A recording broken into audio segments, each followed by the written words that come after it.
দানিয়েলের পুস্তক 1 অধ্যায় 1 থেকে 8 থেকে 17 পদ। দানিয়েল, আসুন আমরা দানিয়েলের পুস্তক আজকে যারা অনলাইন দেখছেন তাদেরকে আমরা স্বাগত জানাই, ঈশ্বরকে ধন্যবাদ জানাই আপনাদের জীবনের জন্য। তারা ধৈর্যপূর্বক দেখছেন এবং ঈশ্বরের বাক্যের জন্য ক্ষুধার্ত, তাদের জন্য আপনাদের এই বাক্যের মধ্য দিয়ে আপনারা আশীর্বাদ ধন্য হন এবং ঈশ্বর আপনাদের অন্তরে কথা বলুন। বিশেষ করে আমরা দানিয়েলের পুস্তক তার 1 অধ্যায় 8 থেকে 17 পদ আমরা পাঠ করব। আমি পাঠ করছি।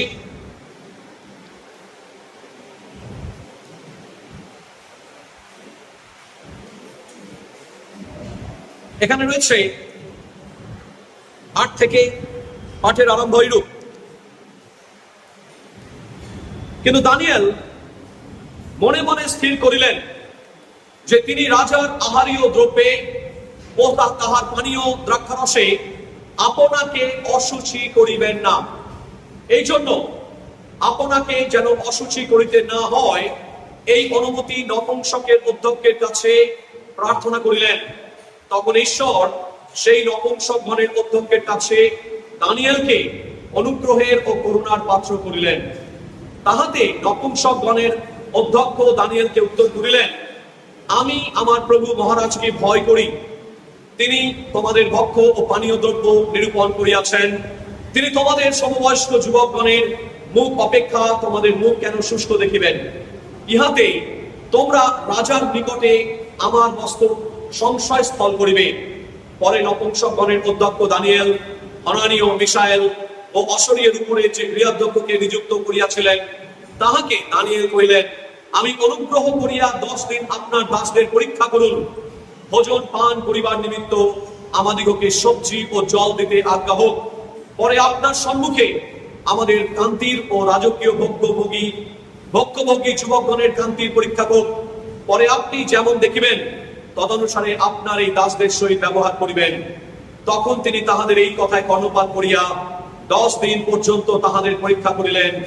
10 দিন অন্তে দেখা গেল রাজকীয় ভোগ্যভোগী সকল যুবক অপেক্ষা ইহারা সুরূপ ও মাংসল। এই জন্য গৃহাধ্যক্ষ তাহাদের ওই আহারীয় দ্রব্য ও পানীয় দ্রাক্ষারস রহিত করিয়া তাহাদিগকে সবজি দিতে থাকিলেন। আর ঈশ্বর সেই 4 জন যুবককে সমস্ত গ্রন্থে বিদ্যায় জ্ঞান ও পারদর্শিতা দিলেন, আর সমস্ত দর্শন ও স্বপ্ন কথায় দানিয়েলকে বুদ্ধিমান করিলেন। এখানে আমরা দেখতে পাচ্ছি একটা গুরুত্বপূর্ণ জায়গা, যে গুরুত্বপূর্ণ জায়গার মধ্যে আমরা এসেছি। এই বাক্যটা বা এই অংশটা হয়তো আমরা এর আগেও দেখেছি, কিন্তু ঈশ্বর তার এই বাক্যের মধ্য দিয়ে আমাদের অন্তরের সঙ্গে তিনি কথা বলতে চাইছেন। আজকে যদি আমরা এই বাক্যের কনটেক্সট বা ব্যাকগ্রাউন্ড আমরা লক্ষ্য করি, আমরা দেখতে পাবো যে এই সময় দানিয়েল তারা বাবিলনে বন্দী দশার মধ্যে ছিল।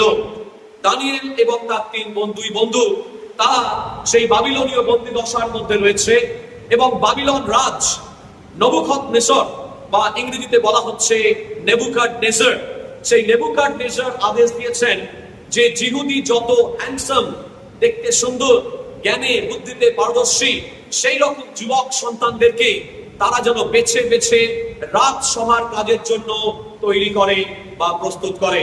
এই প্রস্তুত করার জন্য তাদেরকে রাজকীয় বিশেষ খাবারে তাদের বন্দোবস্ত করা হয়েছে এবং রাজকীয় বিশেষ খাবার যখন তাদেরকে দেওয়া হয়েছে, সেই রাজকীয় বিশেষ খাবার এর মধ্যে মদ্যপান রয়েছে, সুরা রয়েছে এবং অন্যান্য মাংস এবং বিভিন্ন ভালো ভালো পদ রয়েছে।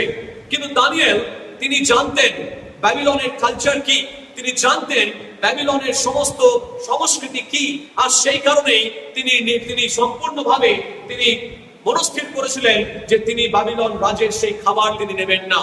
এদিকে যে পরিচারকের দায়িত্বে এই 4 জনকে রাখা হয়েছিল, সেই পরিচারককে বলা হয়েছিল এরা যেন 10 দিন ভালো খাবার খেয়ে দিয়ে কোন খাবার? সাধারণ খাবার নয়, রাজা যে খাবার খান সেই রাজ টেবিলের খাবার তাদেরকে দেওয়া হবে, যেন তারা সুস্বাস্থ্যে, জ্ঞানে, বুদ্ধিতে, সৌন্দর্যে চারিদিক থেকে পারদর্শী হয়ে উঠতে পারে। কিন্তু দানিয়েল তিনি সেই দিন সিদ্ধান্ত নিয়েছিলেন, দানিয়েল তিনি ঈশ্বরের দিকে তাকিয়ে, সদাপ্রভুর দিকে তাকিয়ে তিনি সিদ্ধান্ত নিয়েছিলেন যে রাজার সেই টেবিল থেকে তিনি কখনোই সুরাপান করবেন না, রাজার সেই টেবিল থেকে কখনোই সেই খাদ্য ভক্ষণ করবেন না।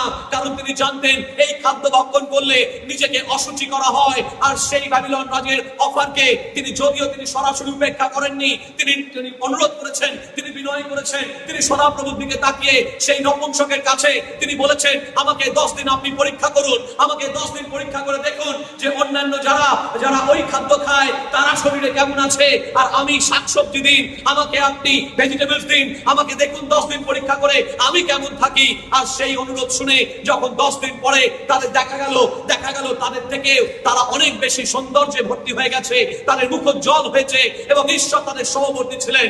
আজকে এই জায়গা থেকে ঈশ্বর আমাদের অন্তরের সঙ্গে আজকে কথা বলতে চাইছেন। আজকে কতগুলি বিষয় এই জায়গা থেকে আমরা দেখব, আমরা ধ্যান করব ঈশ্বরের বাক্যে। আজকে প্রথম বিষয়, যে বিষয়টা আমরা দেখব দানিয়েল পুস্তক 1 অধ্যায় 8 থেকে 17 পদে, প্রথম যে বিষয়টা সেটা হচ্ছে এই, ঈশ্বর আপনার যোগানদাতা, মানুষ নয়। বলুন আমেন। ঈশ্বর আপনার যোগানদাতা, মানুষ আপনার যোগানদাতা হতে পারে না। ঈশ্বর আপনার যোগানদাতা। সেই কারণেই দানিয়েল যখন বন্দী দশার মধ্যে আছেন তখনও কিন্তু তিনি ভুলে যাননি একটা কথা, সদা প্রভু আমার পালক, আমার অভাব হইবে না।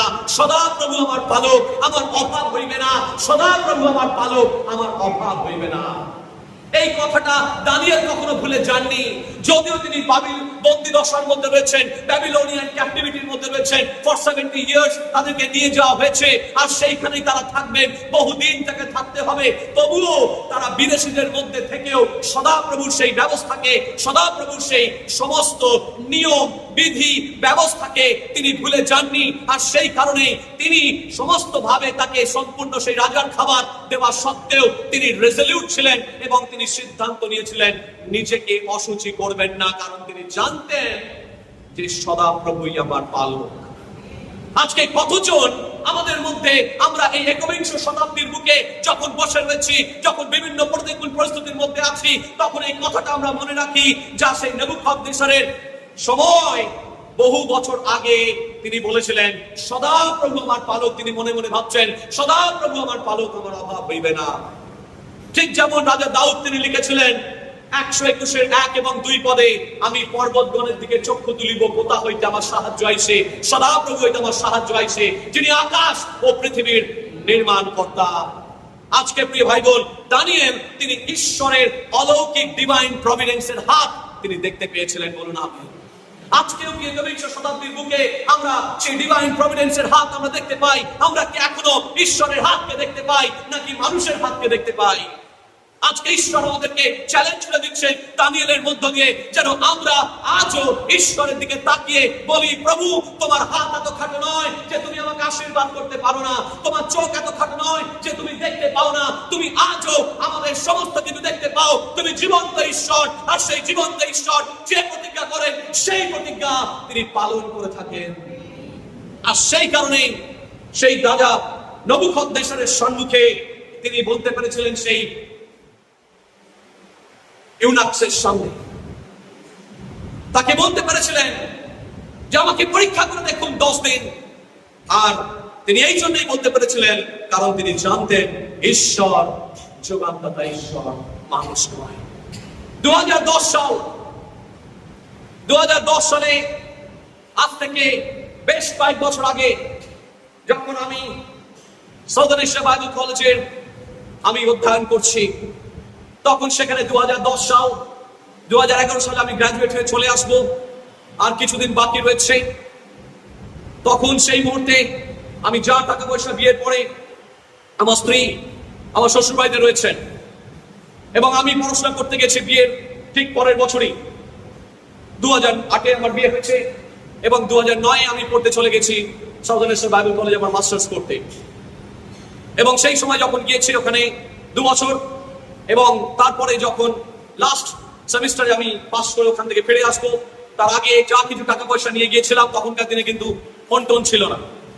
ফোন ছিল কিন্তু এখন সেই স্মার্টফোনের মতো ছিল না, এবং ওই আনলিমিটেড রিচার্জের ব্যবস্থা ছিল না।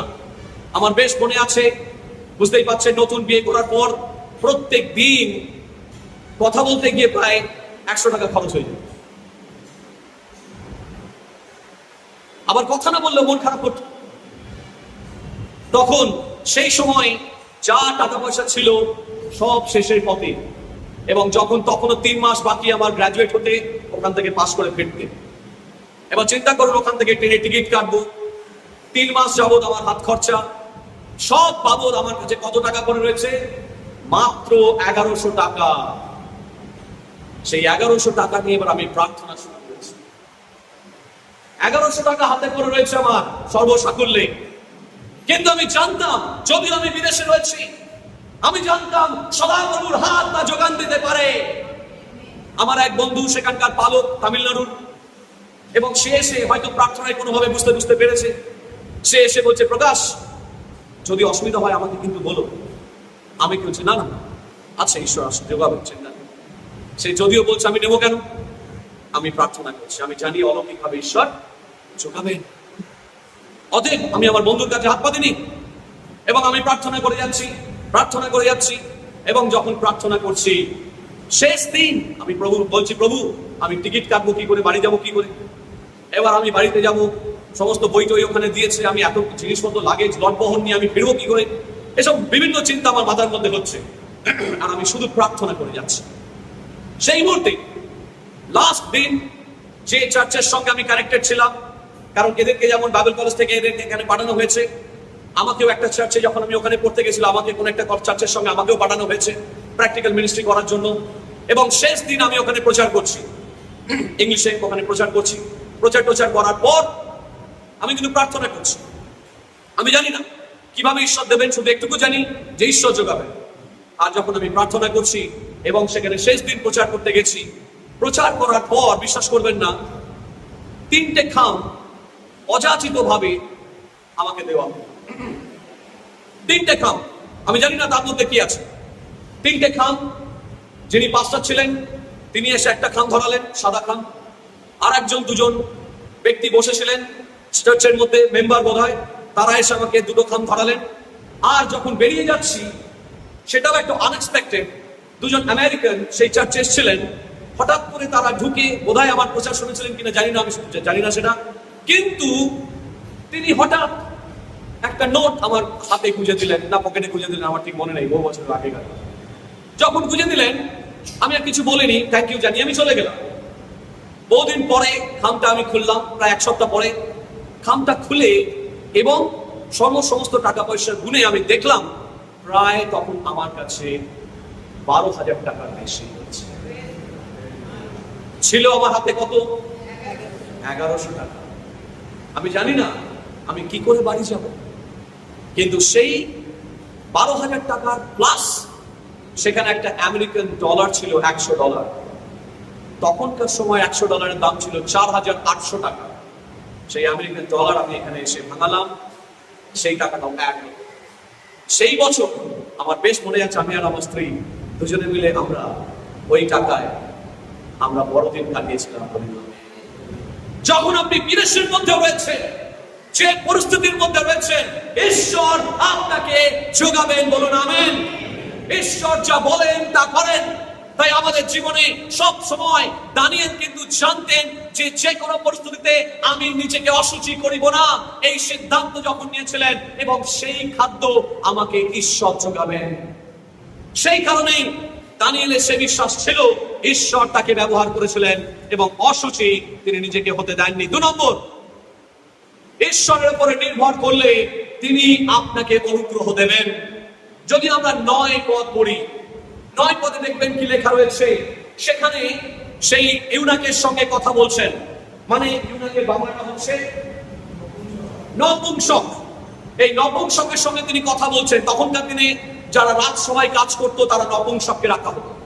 এই নপুংসককে রাখা হয়েছে, এবং নপুংসক তো ভয়ে থরহরিকম্ব, ভাবছে যে যদি বাবা আপনাদের শরীর খারাপ হয়ে যায়, যদি সুস্বাস্থ্য ঠিক বজায় না থাকে, তাহলে তো রাজা আমায় গর্দান নেবে। তাহলে আমি কি করব, কিভাবে আপনাদের শরীরটাকে সুস্থ রাখবো? কারণ এটা রাজার আদেশের ব্যাপার, সেখানে আমি কিছুতেই গণরাজ্য হতে পারি না। আর সেই কারণে সেই সময় তিনি বলছেন যে আপনি আমাদেরকে শুধু দেখুন। ঈশ্বরের উপর তিনি নির্ভর করেছেন। সেই নপুংসকের অন্তরে, নপদে দেখবেন লেখা রয়েছে, নপুংসকের অন্তরে ঈশ্বর কথা বলেছেন, ঈশ্বর তাকে অনুগ্রহ দিয়েছেন।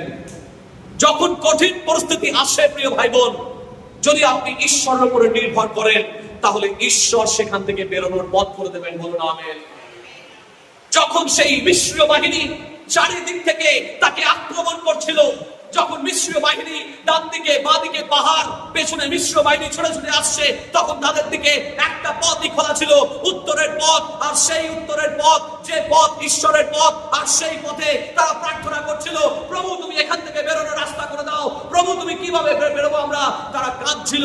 আর সেই সময় সুপ সাগরের জল, সেই লাল লোহিত সাগরের জল দুভাগ হয়ে গিয়েছিল, আর সেই দুভাগের রাস্তা দিয়ে তারা বেরিয়ে গিয়েছিল। প্রিয় ভাই বোন, যখন আপনি ঈশ্বরের উপর নির্ভর করবেন, তখন দেখবেন ঈশ্বর আপনাকে সেখান থেকে বেরোনোর পথ করে দেবেন। ঈশ্বর মানুষের অন্তরের সঙ্গে কথা বলবেন, ঈশ্বর মানুষের অন্তরকে নরম করবেন, এবং ঈশ্বর এখানেও সেই নপুংসকের অন্তরের সঙ্গে কথা বলেছেন। আপনাকে খেয়াল রাখতে হবে আপনি ঈশ্বরের হাতের নিচে আছেন কিনা। যদি আপনি ঈশ্বরের হাতের নিচে থাকেন, কোন হাত আপনাকে আঘাত করতে পারবে না, কোন হাত আপনাকে আক্রমণ করতে পারবে না। জানবেন, আপনাকে আক্রমণ করা মানে ঈশ্বরকে আক্রমণ করা। যখন আপনাকে আক্রমণ করবে, তখন ঈশ্বরকে আক্রমণ করবে। আর যখন ঈশ্বরকে আক্রমণ করবে, সেই আঘাত মানুষ সহ্য করতে পারবে না। এটা ঈশ্বর দানিয়েলের অন্তরে বুঝিয়ে দিয়েছিলেন। তাই যখন তার উপরে আপনি নির্ভর করবেন, ঈশ্বর আপনার সম্পর্কে হবে। 3 নম্বর, 12 পদে দেখুন লেখা রয়েছে, সেখানে বলছে পরীক্ষা করার কথা। তিনি নপুংসককে দানিয়েল বলছেন, আমাকে পরীক্ষা করে দেখুন 10 দিন, যে আমার শরীরটা কেমন থাকে। আপনাকে রাজার খাবারের থেকে খাবার দিতে হবে না। আমি রাজার খাবারের ওই সুরাপান আমি করতে চাই না, নিজেকে অসুচি করতে চাই না। আমি নিজেকে প্রভুর চরণে নিজেকে গুছিয়ে রাখতে চাই, প্রভুর রাজ্যের জন্য নিজেকে গুছিয়ে রাখতে চাই। আজকে আমাদেরকেও তিনি প্রশ্ন করছেন, আমরা কি প্রভুর রাজ্যের জন্য প্রস্তুত রয়েছি? আমরা কি প্রভুর রাজ্যের জন্য নিজেকে গুছিয়ে রাখতে পেরেছি, যেমন ভাবে দানিয়েল একজন যুবক ব্যক্তি হয়ে তিনি করেছিলেন। 12 পদে তিনি বলছেন যে পরীক্ষা করে দেখুন আমাকে 10 দিন। প্রিয় ভাই বোন, বিশ্বাসী জীবনের পরীক্ষা আসবে। কি আসবে আমি জানি না, কিন্তু পরীক্ষা আসবে। এ ব্যাপারে আপনাকে আমি ওয়ার্ড অফ অনার দিতে পারি। যখন পরীক্ষা আসবে, তখন আপনি প্রভুর সত্যের পথে আছেন নাকি অসত্যের পথে চলে যাচ্ছেন। আপনাকে সেই সময় আপনাকে সিদ্ধান্ত নিতে হবে। দানিয়েলের জীবনে পরীক্ষা এসেছিল। দানিয়েলের জীবনে যখন পরীক্ষা এসেছিল, তাকে রাজার ভোজন থেকে ভোজন করতে হবে। এবং যদি ভারতের রাষ্ট্রপতি আপনাকে বলে আমার সঙ্গে আমার টেবিলে বসে খাবে, তাহলে আপনার পক্ষে কি সেটা? আমাদের কোন রাজ্যের মুখ্যমন্ত্রী যদি বলে আপনার সঙ্গে এক টেবিলে খাবেন, বা রাজ্যপাল যদি বলে আপনার সঙ্গে এক টেবিলে খাবেন, আপনার পক্ষে কি উপেক্ষা করা সম্ভব? সেই জায়গায় দাঁড়িয়ে তিনি সত্যের পথ অবলম্বন করেছিলেন। তিনি জানতেন ওই টেবিলের খাবার, বাবিলনীয় কালচার তিনি জানতেন যে ওই টেবিলের খাবার মানে হচ্ছে সুরাপান করা, এবং সেই সুরাপান করা যাদের টেবিলের উদ্দেশ্যে উৎসর্গীকৃত হয়েছে, এবং সেই খাদ্য তিনি ভোজন করতে পারবেন না। খেলেই তিনি নিজেকে অসুচি করবেন। এবং তিনি 1 অধ্যায় 8 পদে দেখবেন লেখা রয়েছে যে তিনি সিদ্ধান্ত নিয়েছেন। he became resolute, he made a choice, he made a choice। তিনি জীবনে একটা সিদ্ধান্ত নিলেন যে আমি কোনটা ভোজন করব। তাই তিনি পরীক্ষার মধ্যে পড়েও, তিনি যখন চরম পরীক্ষার মধ্যে পড়েছেন, তখনও তিনি তাকে সিদ্ধান্ত, he made the right choice in life। প্রিয় ভাই বোন, আমাদেরকেও যখন কঠিন পরিস্থিতির মধ্যে পড়ি, যখন দুটো রাস্তা খোলা থাকে, তখন যে কোনো একটা রাস্তা আমাদেরকে বেছে নিতে হয়, নয় সত্যের পথ আর নয় অসত্যের পথ। এই জন্যই প্রভু যিশু বলেছেন, তোমরা সত্যকে জানিবে, সত্য তোমাদের স্বাধীন করবে। সত্য ছাড়া কেউ আমাদেরকে স্বাধীন করতে পারবে না। প্রিয় ভাই বোন, আজকে এখানে বলছে বাবিলন হচ্ছে জগতের প্রতীক, এবং দানিয়েল জানতেন ওই খাদ্য এবং পানীয় গ্রহণ করলে তিনি নেশাগ্রস্ত হয়ে পড়তে পারেন, এবং সেই কারণেই তিনি অখাদ্যের নিমিত্ত রৌপ্য তৌল করতে চাননি, যেটা যিশায়া পুস্তকে 55 অধ্যায় 1 এবং 2 পদে লেখা রয়েছে, ওহ তৃষিত লোক সকল, কেন তোমরা অখাদ্যের নিমিত্ত রৌপ্য তৌল করিতেছ? প্রিয় ভাই বোন, আজকে আপনি কিভাবে রৌপ্য তৌল করিতেছেন? আপনি কিভাবে আপনার অর্থ নষ্ট করছেন? আপনি কিভাবে ভালো খাদ্য না খেয়ে নিজেকে অসুচি করার খাদ্য খাচ্ছেন? প্রিয় ভাই বোন, অনেক সময় সেই খাদ্যগুলো কি শুধু জাগতিক খাবার নয় বা আক্ষরিক অর্থে খাবারের কথা বলছি না, এখানে সেই খাবারের মধ্যে অনেক কিছু দ্বারা দানিয়েল যেমন সিদ্ধান্ত নিয়েছিলেন নিজেকে অসুচি করবেন না, তিনি সেই খাবারের মধ্যে অংশগ্রহণ করে নিজেকে অসুচি করিবেন না। আজকে আমরা কি ভাবে নিজেদেরকে অসুচি করি? নাম্বার 1, আমরা যখন গালিগালাজ করি, আমরা যখন গালাগালি করি, আমরা যখন মুখের ভাষাকে অসভ্য ভাষা করি, তখন সেই ভাষার মধ্য দিয়ে আমরা নিজেকে অসুচি করছি। প্রভু যিশু একই কথা বলছেন, যা বাইরে থেকে ভেতরে আসে তা আপনাকে অসুচি করে না, কিন্তু যা ভেতর থেকে বাইরে আসে সেটাই আপনাকে অসুচি করে। তাই আপনার ভেতর থেকে কি বেরিয়ে আসছে সেটাই কিন্তু আপনাকে অসুচি করছে। প্রিয় ভাই বোন, আজকে দানিয়েলের মতো আপনাকেও এবং আমাকেও সিদ্ধান্ত নিতে হবে যে এমন কিছু কাজ করব না যার দ্বারা আমরা অসুচি হতে পারি। অশ্লীল ছবি বর্তমান দুনিয়ায় ছড়িয়ে গেছে, নেট দুনিয়ায়। যখন আপনি ফেসবুক করছেন, ইনস্টাগ্রাম করছেন এবং মোবাইল দেখছেন, বি কেয়ারফুল আপনি কি ধরনের ছবি দেখছেন। তার দ্বারাও আজকে যুব সমাজকে আপনাকে সিদ্ধান্ত নিতে হবে। শুধু যুব সমাজ কেন, যারা বয়োজ্যেষ্ঠ তারাও কিন্তু এইরকম চক্রান্তের মধ্যে জড়িয়ে যাচ্ছে এবং তারাও সেই পণ দুনিয়ার বিভিন্ন ভাবে তারা জড়িয়ে যাচ্ছে এবং সাবস্ক্রাইব করছে। প্রিয় ভাই বোন, ঈশ্বরের বাক্য বলছে, অখাদ্যের নিমিত্ত রৌপ্য তৌল করিতেছ কেন? কেন তোমরা অখাদ্যের নিমিত্ত শুধু অর্থ নষ্ট করছো?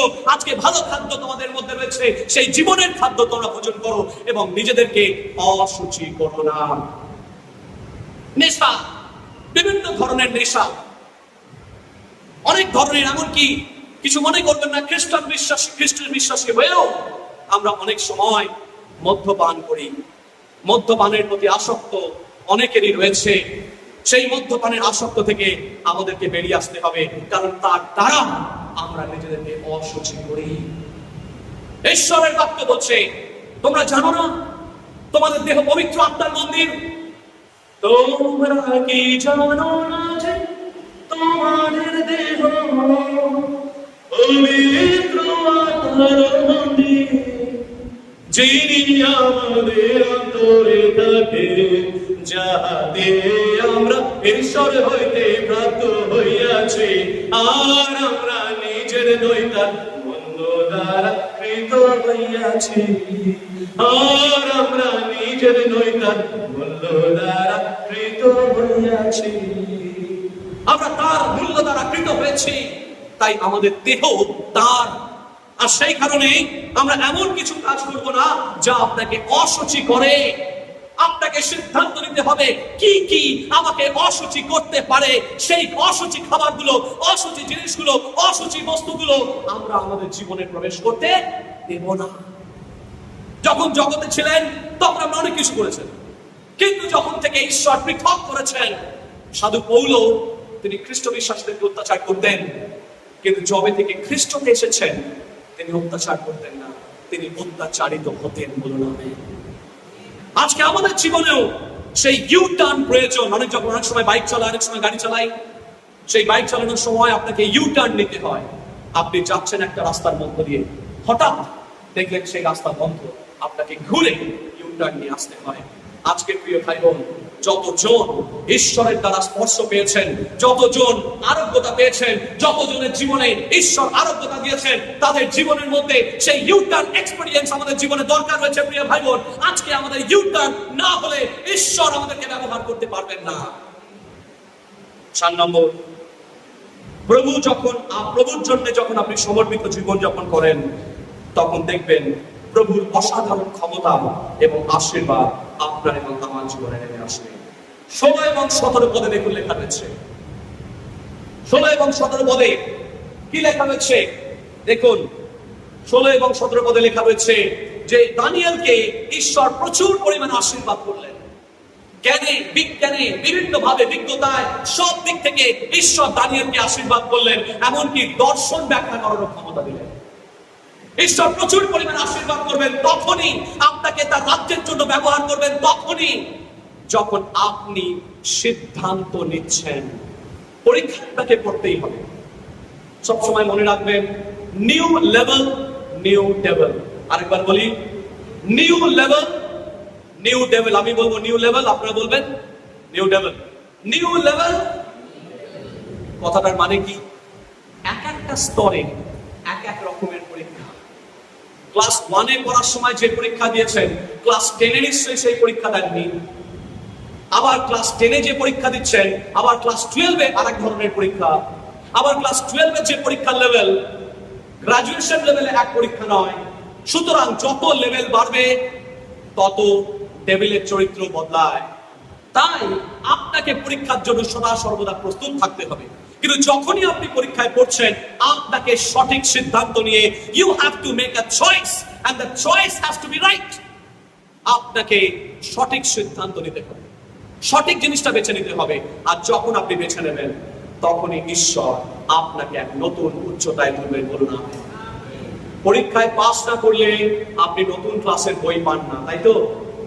নতুন ক্লাসের বই পেতে গেলে আপনাকে পরীক্ষায় প্রমোশন পেতে হয়, পরীক্ষায় পাস করতে হয়। আপনার জীবনে যখন পরীক্ষা আসে, মনে রাখবেন, টেস্ট না হলে টেস্টিমনি তৈরি হয় না, টেস্ট না আসলে টেস্টিমনি তৈরি হয় না। তাই সেই কারণে দানিয়েলের জীবনে যখন টেস্ট এসেছিল, তার জীবনে টেস্টিমনি এসেছিল, কারণ তখন তিনি নিজেকে উত্তীর্ণ হতে সাহায্য করেছিলেন। আজকে প্রিয় ভাই বোন, কতজন আমরা প্রস্তুত রয়েছি যে প্রভু, তুমি আমার জীবনে টেস্ট দিলে আমি যেন উত্তীর্ণ হতে পারি, আমি যেন নিজেকে সূচি রাখতে পারি, জগতের সমস্ত মন্দ বিষয়গুলো থেকে নিজেকে সরিয়ে রাখতে পারি। এবং প্রভু যেমন ভাবে দানিয়েলকে প্রচুর পরিমাণে আশীর্বাদ করেছিলেন, প্রচুর বরদান দিয়েছিলেন, আমিও যেন নিজেকে সূচি রাখতে পারি তোমার গৌরবের জন্য। প্রভু যিশুর পরীক্ষা হয়েছিল, তারপর 3 নম্বর পরীক্ষার পর তিনি যখন উত্তীর্ণ হলেন, স্বর্গদূতেরা তার সেবা করতে এসেছিল। যখন আপনি পরীক্ষায় উত্তীর্ণ হবেন, স্বর্গদূতেরা আপনাকে সেবা করতে আসবে। আপনি জানেন, যখন আপনি পরীক্ষা উত্তীর্ণ হবেন, স্বর্গদূতেরা আপনার সেবা করতে আসবে। আসুন আমরা নিজেদেরকে চোখ বন্ধ করি। আজকে যারা অনলাইন দেখছেন, তাদের জন্য প্রার্থনা করি। মঙ্গলময় ঈশ্বর, তোমায় ধন্যবাদ জানাই। প্রভু, তুমি আশীর্বাদ করো। যে বাক্য তুমি আজকে আমাদেরকে দিলে, সেই বাক্যের মধ্য দিয়ে তুমি আমাদের অন্তরের সঙ্গে কথা বলো। প্রভু, তুমি দয়া করো, এই বাক্য জীবন্ত বাক্য, এই বাক্যের মধ্য দিয়ে আমাদের জীবনে যেন চলার পথে পাথেয় হতে পারে। প্রভু, যেন যেমন ভাবে অন্ধকার রাস্তায় টর্চের আলো ছাড়া আমরা চলতে পারি না, মশালের আলো ছাড়া চলতে পারি না, তেমন ভাবে এই জীবন্ত ঈশ্বরের বাক্য যেন প্রভু আমাদেরকে পথ দেখায়।